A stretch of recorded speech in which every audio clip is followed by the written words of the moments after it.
Stop messing around, stop fooling around, stop delaying, stop procrastinating. Get up, get out, get it done. Everything is possible, nothing is a problem, and anything can be overcome. I just get my ass up out of bed, I get my shit together, and I get out and I start the fight. And that will transform you from a mere mortal into a superhuman being.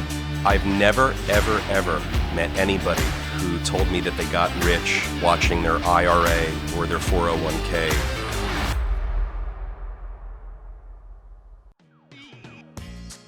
Welcome to the Daily Cash Flow. My name's George Robson. I'm Peter Siegel. So Peter, according to the New York City Hospitality Alliance, over 1/3 of New York City bars and restaurants surveyed couldn't pay their rent last month. Yeah, do you have any thoughts on more. that? Do you have any thoughts on that? I'd like to hear kind of just what you've been thinking about that and what that means for us. Yeah, I mean, it's horrible what's happening to these restaurants and to these bars and to many small businesses. By definition, small businesses are small because they're undercapitalized. They do not so much revenue and they're undercapitalized. So these restaurants, whether it's 1/3 or 1/2 or 70%, whatever the number is, they rely on daily revenue and daily cash flow to bring in money to pay bills and pay staff and take home pay for the owners. And without the revenue, obviously during COVID, there's no reserves there. So my thoughts are this. Yeah, they're going to be going out of business. They're not going to be able to survive it. And these aren't just restaurants. These are all small businesses. But your question's about restaurants, so let's talk about that. They occupy spaces in buildings that were specifically built out with utilities and other features and equipment to allow a restaurant tenant to operate. So they're going to vacate those spaces. Commercial landlords are going to be there with these vacant spaces that are suited for restaurants. So in that regard, one of a couple of things is going to happen. There's going to be a glut of new restaurant space that's available on the market. It's going to pave the way for new restaurants to step in and take the place of the outgoing ones at a lower cost of entry. So that might be good for those that were on the sidelines waiting for a different economic environment to maybe start their restaurant and open up the doors. I think for these commercial property owners, they're going to be faced with revaluations of their assets from the banks. I mean, these restaurant spaces and small business retail spaces, they're just going to be worth less. They're not going to get tenants to come in, rush in and sign new leases right away. They're going to sit empty. The appraisers aren't going to know how to value these spaces. The banks aren't going to know how to value these spaces. So in order to compensate for that, not knowing how to value them, they're just going to overshoot it. And they're going to deduct lots and lots of value off of the commercial property owner's building in exchange for having a vacant retail, small business or restaurant space. So that's going to mean that property owners are going to have to ante up for reserves. They're going to have to meet loan-to-value ratio covenant requirements in their loan documents. So if their building was worth $10 million and now without commercial tenants or restaurant tenants it's worth $5 or $6 million, they're going to have to make up some capital reserves and pay into their reserve accounts with their lenders so that they meet their capital reserve requirements. It's going to be a mess. I mean, this is part of what our society is going to have to filter through and sift through over the next, year and a half, whenever it is that the virus and the effects of the virus stabilize in our society and we begin to start to claw back and make some gains and get back some of the losses that we've had as an economic society over the past 8 months. I think for the next couple of years, it's going to be a revaluing of these assets. And again, the main positive that I see of it, if I can find a positive, and I always like to, is that it will pave the way for new players to come in, entrepreneurs, business owners, and restaurant owners to come in and open up their doors at a lower cost of entry, and I think that that's really good. It's a shame that there's going to be so many outgoing restaurants that we know and love from these communities that we live in. I mean, it's happening everywhere, and it sucks. I mean, I saw an article, there's actually an article from one of the New York news publications. They put out a list of restaurants that aren't reopening their doors. Yeah, New York City restaurants. A lot of my friends are very upset about it. It's tough, man. Yeah. I mean, Momofuku's on there. I mean, these are names that stunned us in the past for their incredible food and their magic and they were just great places to go to. Tough to get into, some of them. I mean, they're not just like Yeah, when David Chang's on the list, you know something's up. Yeah, these are not just benign places in mid-block locations and weird spots. I mean, these are real restaurants that aren't opening up yet. And whether you're a real restaurant, I don't even know what that means, but if you're one of these popular restaurants that we all know about, or if you're not so popular, but you've been there for a while, or however long you've been there, it's just tough. It's tough to see the vacancies on the streetscapes in your community. It's going to be tough for those outgoing restaurant owners and business owners, but they'll move on, and they will. And they'll get some money together somehow with investors, you know how that goes, and they'll maybe be one of the players that come back into the newly retooled economic landscape, and they'll come in at a lower rent, lower cost to build. Maybe they won't have to build out so much. They can use the existing fixtures and equipment that are there and simply do a paint job and some light reno, and poof, you've got a restaurant. So I think there's going to be a bunch of that, and that'll be the positive thing. Yeah, we'll look for that kind of new era of restaurants and that industry. Yeah, I think there's going to be a lot of it. I mean, from ashes rise the phoenix, right? Totally. Second, I want to touch on pipeline. You've talked about this a little bit before, but I wanted to ask, how do you look for deals? Every business has to have a pipeline. Great question. So in my business, commercial real estate, you're asking me how I get my pipeline of opportunities. I mean, standard ways and probably not so standard ways. I mean, I've been in the business for 30 years now, so I've got relationships with the brokerage community. I see everything that hits the market. The one thing I try to do is develop pipeline which is off market, which everybody doesn't see. I mean, the stuff that everyone sees, I have to compete with them. And I have to be in that mix, and I'm paying market price, and I have to try and perform and have contract terms that are more attractive to the sellers. And it's pretty competitive and pretty tough. I mean, I play in that space, and I win in that space. Where I try to also play and win is the off-market opportunities, which I develop by competing with the brokers. I mean, the brokers are out there going door to door to door, calling the building owners, going to their offices, going to their homes, saying, hey, I'm a broker, I'd love for you to list your building with me if you're ever going to sell it. I mean, that's what I'm doing. Yeah. I'm literally doing the same thing that the brokers are doing, except I'm the principal. I'm not a broker. They always think I'm a broker when I show up at their doorstep, but I'm not, and I have to explain that. I'm the principal, not a broker. So if and when you're ever ready to sell your property, Mr. and Mrs. Building Owner, give me a call, because I'm a principal. I'll buy it, and you won't have to pay a brokerage fee. And a lot of times that can work. A lot of times that doesn't work because the broker's already been there and feeding their line of communication to the seller and saying, hey, don't sell direct. You got to list with a broker. Sure, you have to pay us a commission, but we're going to get you a price even higher than you would have gotten, and it'll pay for the commission, and you'll even make more money by listing it with me. And there's traditionally these brokers, most of them play the game where they just quote an extremely high price, way over market.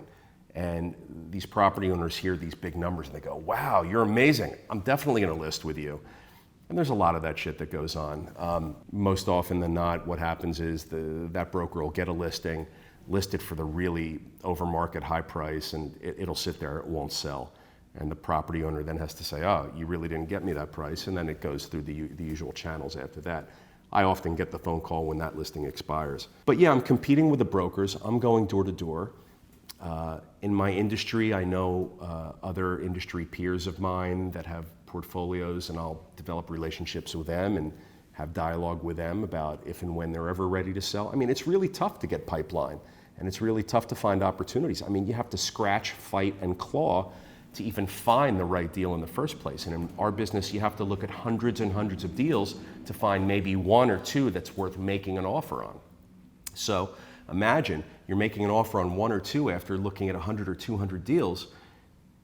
My portfolio is dozens and dozens and dozens of properties. I mean, that's a long time of looking at a lot of stuff and making a lot of offers only to have some of them hit, right? So it's a numbers game. You have to make a lot of offers on a lot of opportunities. And at the end of all of that, maybe you have one or two deals that you can close on over the course of a year or two. I mean, they just don't rain down on you. You have to find them, you have to stick to them, you have to perform, you have to come to terms with your seller. Attorneys fuck it up often, and other brokers come in and derail the process. I mean, it's tough. So I get my pipeline from the brokerage community. I compete with the brokerage community. I go door to door, phone call to phone call with the sellers and the owners themselves. I have long-standing relationships with the multifamily portfolio owners.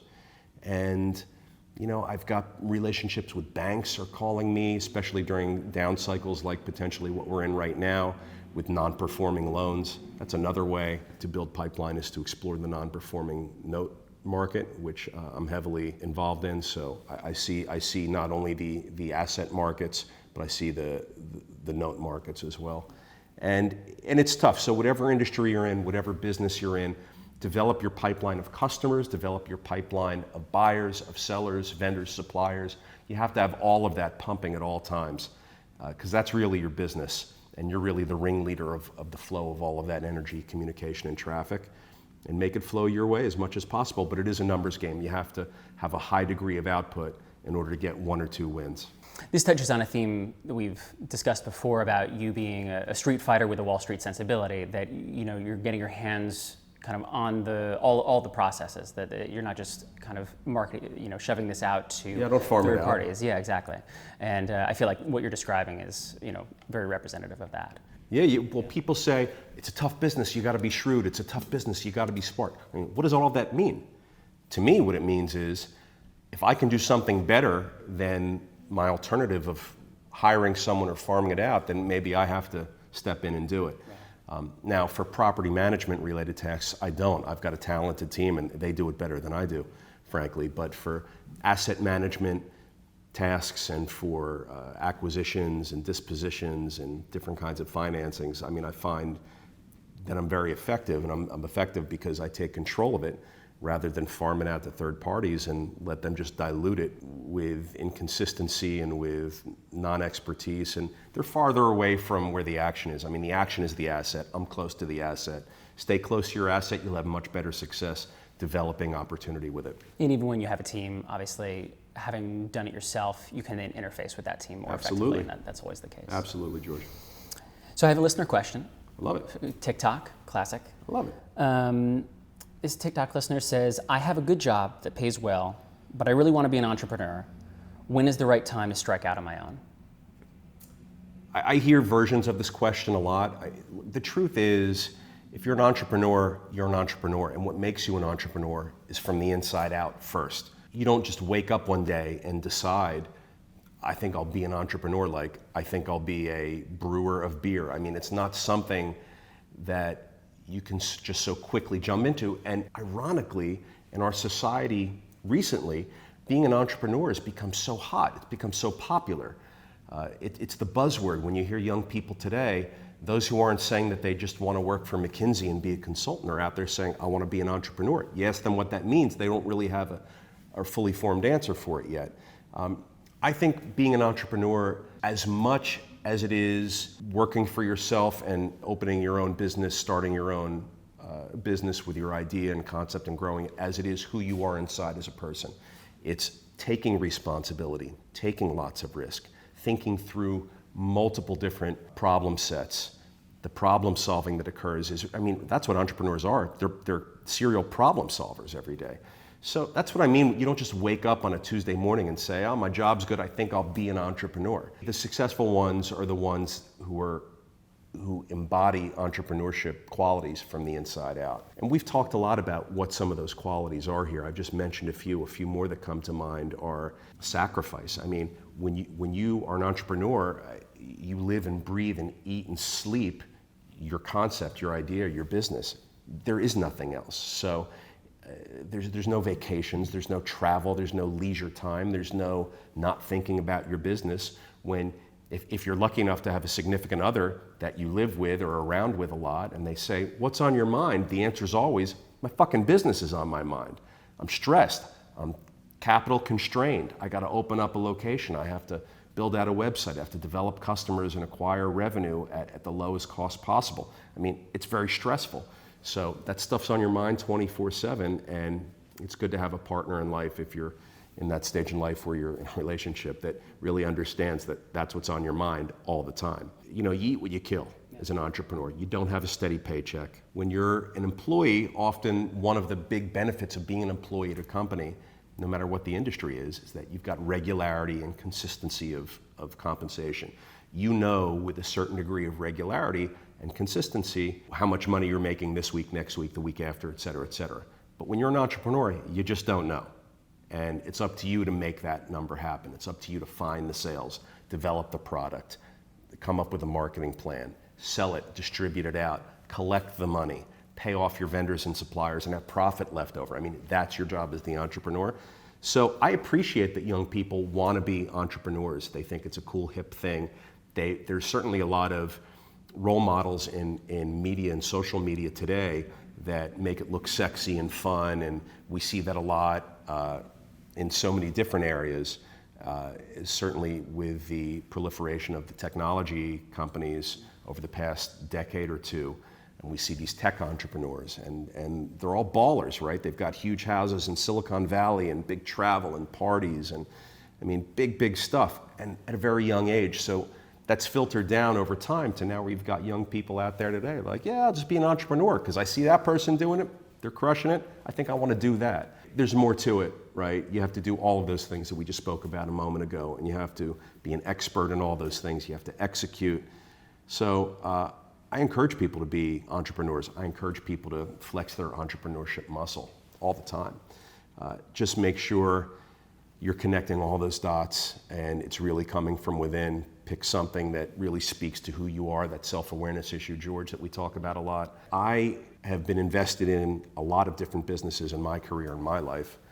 One of them was during the dot-com era, and I made an investment in and owned part of a 3D graphics and animation software company with the goal and objective to sell this 3D animation software to various marketers and advertisers and website builders and website companies so that they could put up these flashy graphics on their sites and embed it into emails that could capture the attention of consumers. And I just didn't know anything about it. I mean, I saw the industry was super hot. I saw people making money. I saw venture capital flowing into these sectors at rapid rates and at high volumes. And I'll never forget, I saw one company was flying their employee plus a plus one, first class on business trips. I mean, it was crazy. I mean, the money was everywhere. We all remember it, for those of us who were around during that time. And I saw all this happen. I said, well, I'll hop on the train here. I want to get a piece of this dot-com era. So I didn't know the first thing about it, George. It wasn't me. I didn't have a history in the industry. I wasn't a programmer person. I didn't have that skill set. I really was so new to the internet like the world was, and was approaching it from such a newbie place. And I really had no business being there, and the market shut me down quickly. And within a couple of years, I was out of business. That investment was out, and I couldn't add any value. I didn't really know anything about it. I just wanted to be a part of .com while it was happening, and that's what I chose, but it wasn't successful for me. And so I use that as an example of what not to do if you're an entrepreneur seeking to get into business for yourself. Choose something that speaks to your skill set that you know about. Ultimately, George, I found my way into commercial real estate as my full-time job because it spoke to so many things about me and who I am inside. I mean, we've spoken here before about my childhood and things that I've learned about business and real estate from a very young age, and I just sort of built on that over time. I mean, I had a real foundation. When I chose to go into commercial real estate full-time, I already had such an established foundation of knowledge and some skills to build off of. When I chose to invest in an internet company, I had shit. I mean, I really didn't know anything. So it only made sense that here I am 30 years later, and we're in the apartment building business, and makes perfect sense to me because it was something I was always in. Even when I was a kid, I was learning about it. I was involved in real estate. I was meeting roofers and locksmiths and electricians when I was 12 years old, riding my bike to a building in Trenton, New Jersey. Those are the foundations of setting the stage for the mindset and skill set that allowed me to now be in this business full time now. But as I said, I had no business being in the internet business at all. And so for young people wanting to be entrepreneurs, choose something that speaks to your foundation, your background, who you are on a cellular level. I mean, we all have those things. Find out what those things are for you and be entrepreneurial in that arena. Obviously, you said you were investing in a number of different things throughout your career, but was real estate always part of that? Like always. Coming out of school, were you immediately kind always. of investing in that and focusing on that? I was always involved with and or invested in real estate projects my whole life. but not full-time and not as my full-time day-to-day job, blocking and tackling at the property management level and executing at the operational level that we have here today. Was there something that you recognized in yourself as kind of a signaling point to make that jump for yourself? Yeah, after that investment, after that dot-com era investment, I said, I'm just going to stick to what I know. Got it. And I started building slowly and surely from that point forward. You've heard me say before, nothing happens overnight, especially in commercial real estate. You get a hold of a building, an opportunity, you close on it, you run it, you own it, you operate it, build on it, and it takes time. And maybe you do another one the following year, maybe you do another one the following year. And after 5 or 6 years, you've got maybe 5 or 6 small buildings. And then maybe after 10 or 11 years, you've got 12 or 15 small and medium-sized buildings. And after 20 or 20, right? So I mean, it has to grow and build. But one day you find that you wake up, if you mind your P's and Q's and you're executing at a high level, not only in real estate, but in any business, you wake up and you find that you've got a bunch of revenue coming in from these assets that you've acquired and managed and nurtured and paid attention to and executed on the details with over a long time. So it's incremental perseverance. it is. If you're in the real estate business, maybe you wake up one day and you have a bunch of buildings that are throwing off some cash flow. It's a great feeling. And if you're in another type of business, maybe you wake up one day and you find out that your business that used to do $300,000 a year in gross revenue is now doing $30 million a year in gross revenue. But it takes time. Entrepreneurs have to have a bit of patience. They have to have a lot of hustle and a lot of sense of urgency, but they, on a macro level, have to have lots of patience because it's really a marathon. It's not a sprint. Yeah, I love that. What does the phrase never up, never in refer to? Oh, wow, you're touching on some funny stuff for me. So never up, never in is, it's a bit of a joke, but it's got a lot of relevance. So the joke is, it's a golf-related joke, and the short of it is that the ball can't reach the cup unless you hit it hard enough so that it can reach the cup. Golf analogy. Put another way, it was told to me once by a guy named Mike Friedman, fantastic golfer. Not a great sense of humor, Mike, sorry buddy. But he said that 99.99% of the balls that never make it to the cup don't fall into the cup, right? So never up, never in. If you don't hit it hard enough, it's not gonna fall in the cup. If you don't work hard enough, you're not gonna succeed. If you don't seize the moment right then and there, you're not gonna get it, right? You're not gonna take more swings. Yeah. Everything's a numbers game, right? We just talked about that a minute ago with building a pipeline. You have to look at hundreds of deals to find one or two.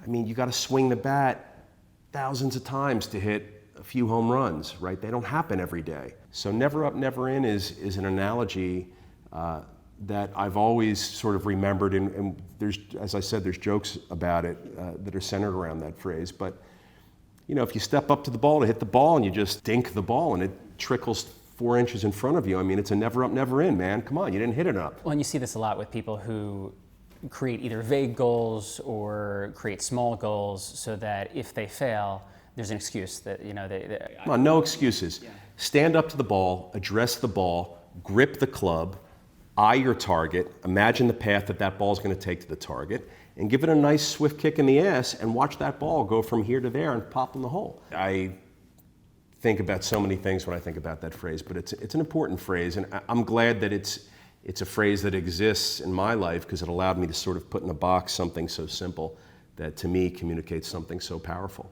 You got to swing for the fences. That's another one, right? Yeah, right, exactly. Same thing. I mean, a swinging for the fence swing is different than a bunt. Mm-hmm. So never up, never in is someone that's got to swing for the fences or identify that they got to swing harder depending on how far they want to go. And not all effort is created equal. It's not. Yeah. Thanks, George. Yeah. I like that. Well, another... Hey, George, I just thought of something. What's that? Not all effort's created equal. I love that. You should use that. I should. Another bit of concise quote is, if you aren't growing, you're dying. Oh, totally. What makes that an important concept for you? Look, the world changes all the time. I mean, this is not a new concept. There's millions of people out there that have said that and versions of it, but I believe it so much. And I practice it. I try to practice it all the time. The world just changes quickly. Markets change. People's feelings and emotions change. We're human beings, right?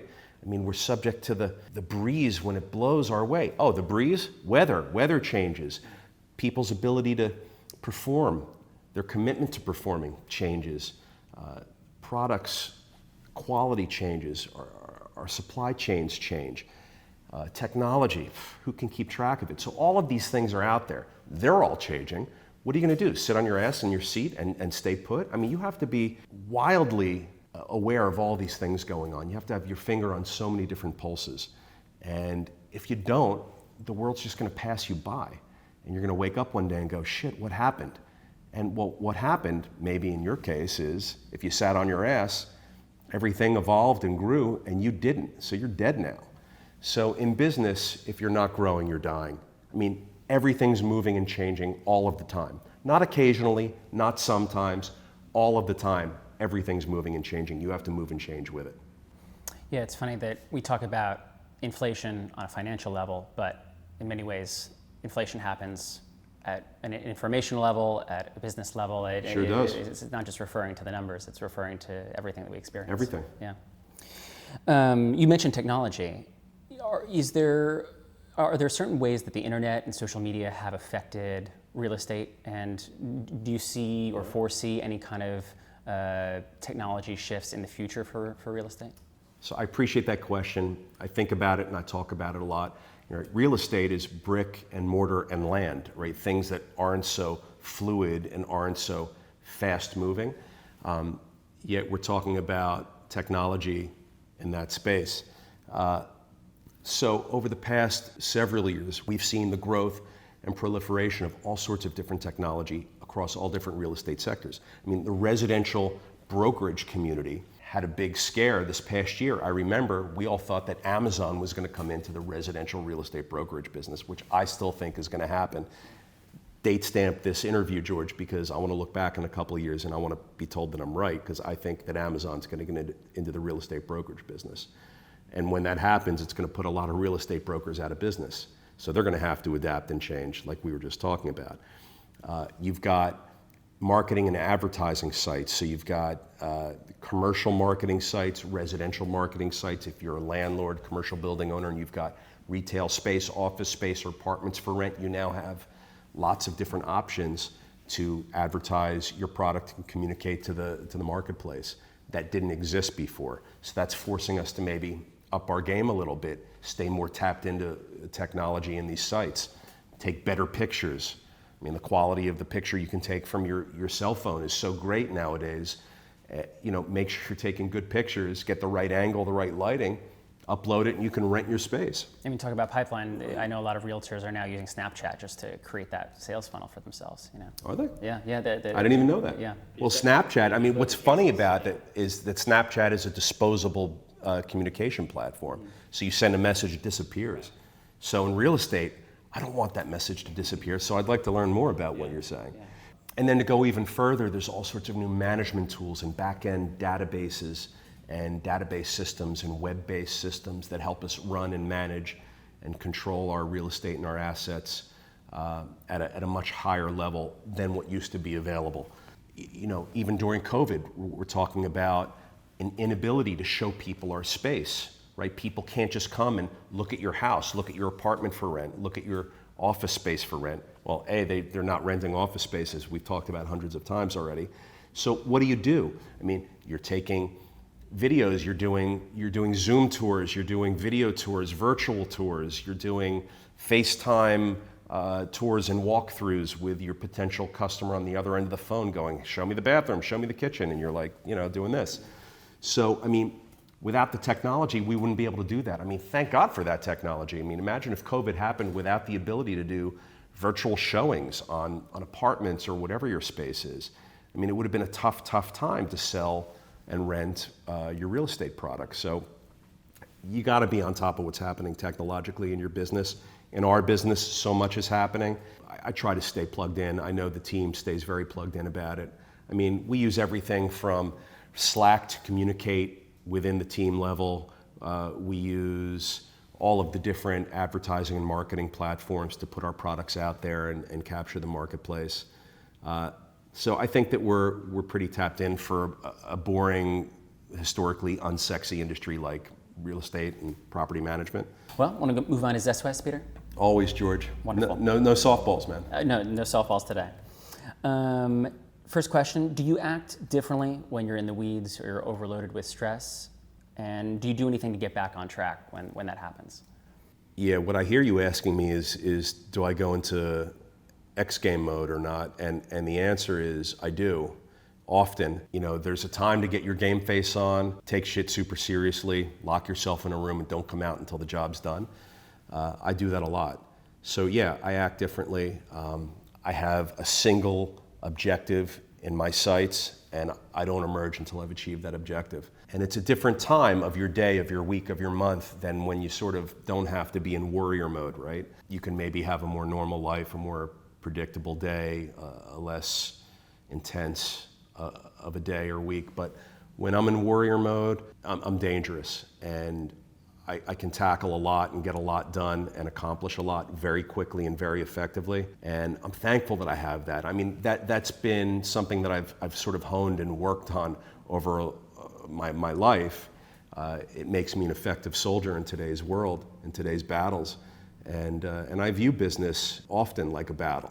So I'm glad that I've got some battle skills. But for sure, if you want to tackle a lot and take on a lot, you have to be able to get into a different mindset and a different mental space. And you got to be, no holds barred the way you play.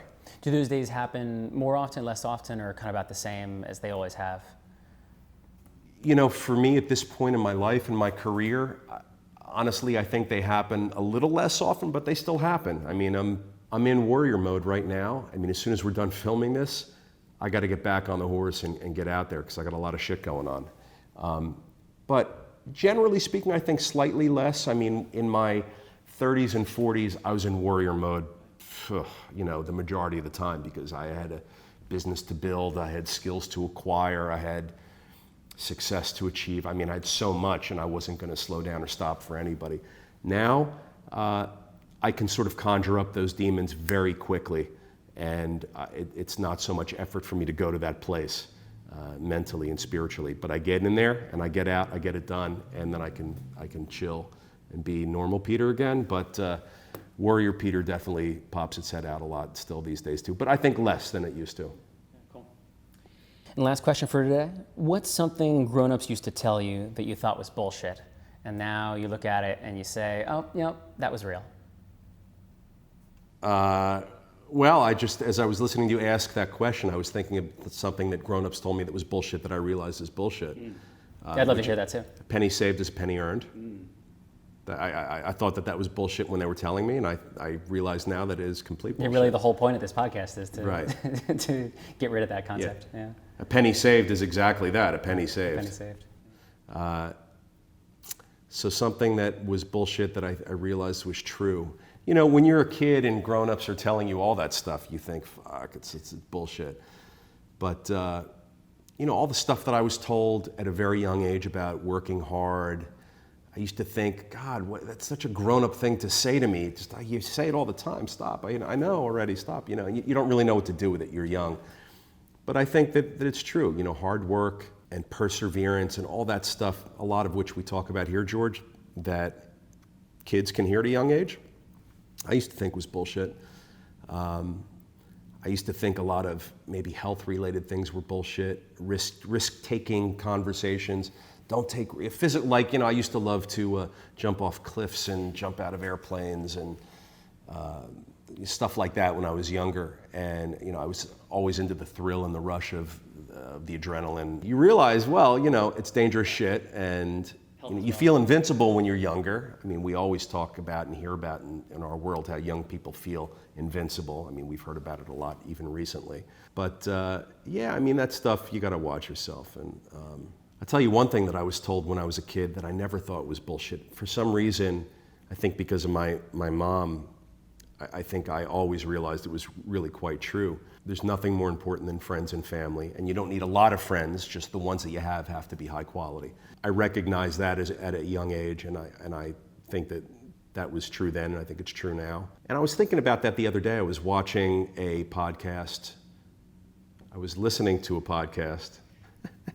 I mean, you can watch our podcast on YouTube, so Right. it goes both ways. I was watching and listening to a podcast the other day where the guy was saying how we're all so starved for more followers on our social media platform. You know, I am too. Please like and follow me, right? But if you don't, it's cool. The ones that I have, I want a high level of engagement and interest from you. And that's what he was saying. He's like, look, you can have 5 million followers. They could just all be random people, not related to your customer base, not related to your business, not your target market. Or you could have 50,000 and they could all be super focused in your core area, in your business. They're your customers, 50,000 of them, and you're engaging with all of them. What would you rather have? I mean, I'd rather have the 50,000 that I can engage with, sell to, communicate with, and really build and grow a business with. I don't need 5 million that have nothing to do with the price of tea in China.